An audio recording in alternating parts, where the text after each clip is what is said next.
Did you know that the Pentagon recently unveiled its new stealth B-21 Raider aircraft? It appears that this aircraft can evade detection even by sophisticated radars and air defense systems.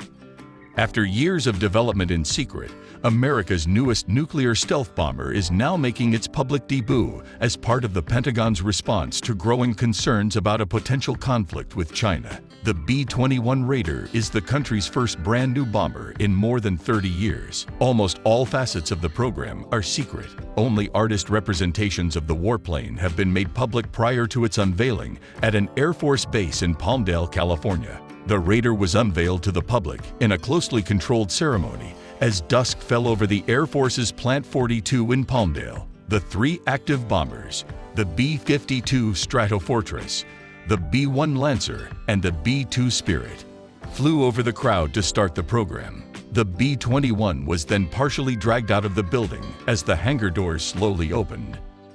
This is not simply another jet. It is a symbol of America's resolve to protect its country.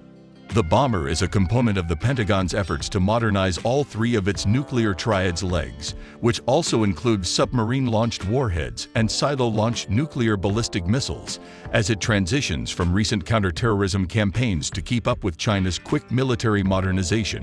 By 2035, China is projected to possess 1,500 nuclear weapons thanks to advancements in hypersonic technology, cyber warfare, space capabilities, and other fields. The Pentagon stated in its annual China report that China poses the most significant and systemic threat to both the free and open international system and U.S. national security.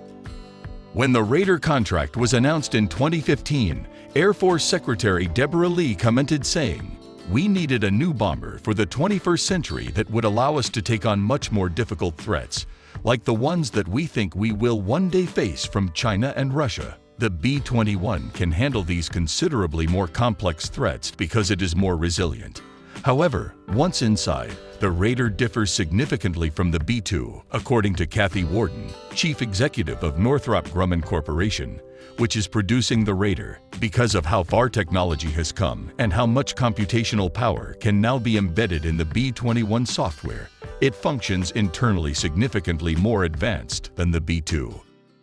According to several defense analysts, other modifications may include the use of cutting-edge materials in coatings to make the bomber harder to detect, new techniques for controlling electronic emissions to enable the bomber to fool enemy radars and pass for another object, and new propulsion technologies.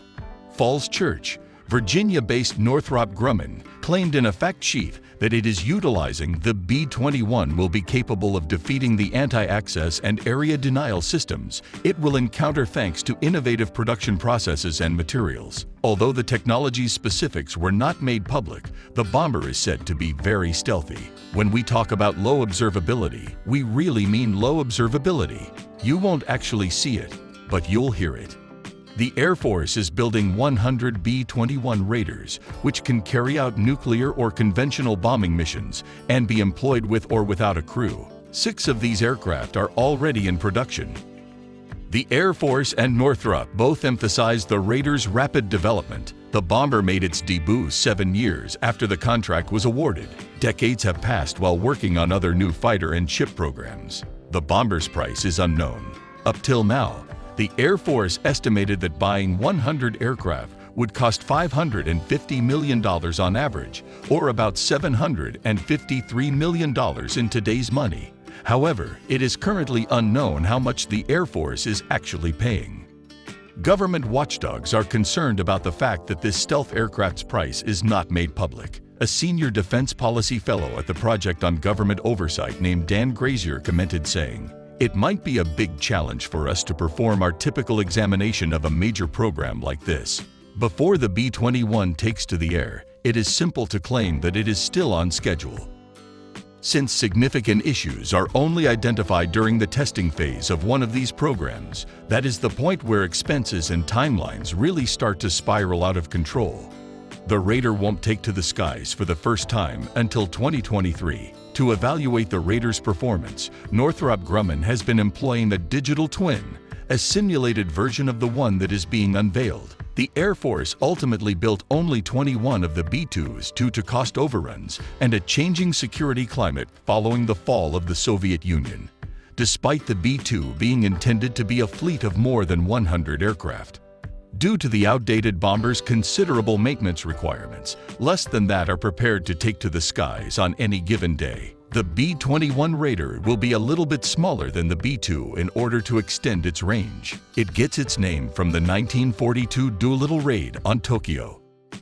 B-2 pilots broke a record in October 2001 when they flew for 44 hours nonstop to launch the first bombs in Afghanistan following the September 11 attacks. But because there aren't many hangars in the world that can house the B-2's wingspan, it frequently does lengthy round-trip missions.